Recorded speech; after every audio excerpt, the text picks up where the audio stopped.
Booker thought he had Rubio cornered. He came into this hearing ready to argue that America's strategy on Iran was backfiring, that sanctions weren't working, that Iran was finding new ways to make money, and that the United States had somehow weakened its own negotiation position.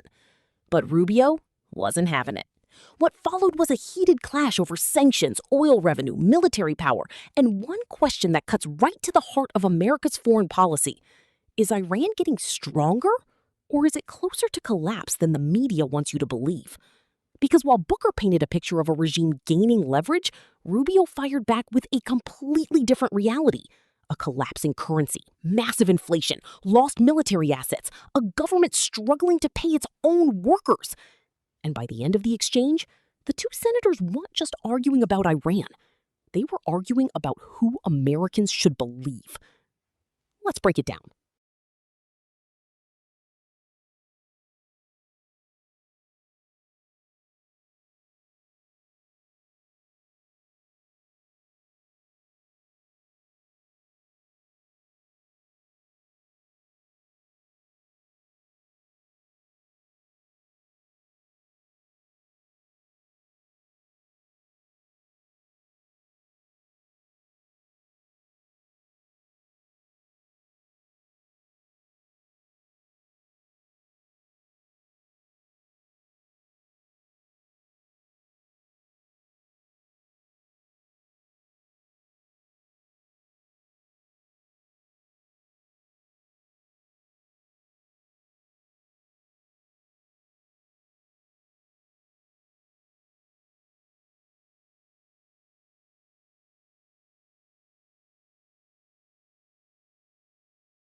Senator Cory Booker opened this exchange by challenging the administration's approach toward Iran. His argument was straightforward. If the goal of America's strategy was to weaken Iran, then why does it seem like the regime continues finding ways to generate revenue and maintain leverage in the region?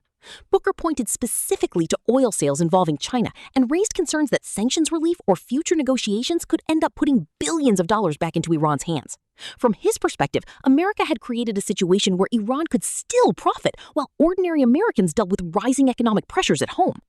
But Marco Rubio immediately pushed back. And he didn't just disagree, he completely rejected the premise. Rubio argued that Iran is in one of the weakest positions it has faced in years.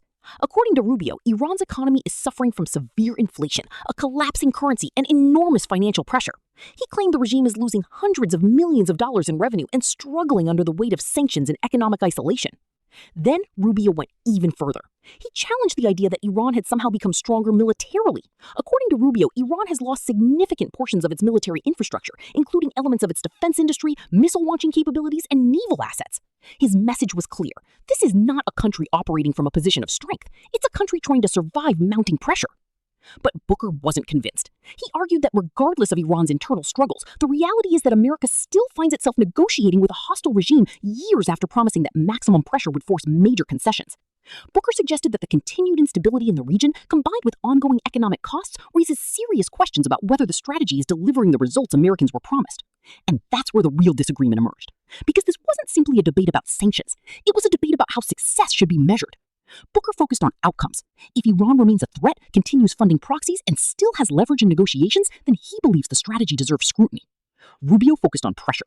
If Iran's economy is deteriorating, its military capabilities are shrinking, and its government is facing increasing strain, then he believes the strategy is working exactly as intended.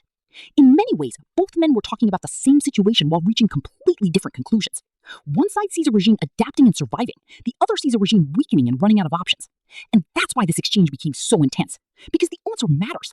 If Rubio is right, then continued pressure may eventually force major concessions. But if Booker is right, then America could be paying a high price for a strategy that isn't delivering a final result. That's the debate Washington is still having. And it's a debate that isn't going away anytime soon. If you enjoyed this breakdown, make sure to like, subscribe, and turn on notifications. And let me know in the comments, do you think Rubio is right that Iran is weaker than ever, or do you agree with Booker that America's strategy is creating more problems than solutions? Drop your thoughts below.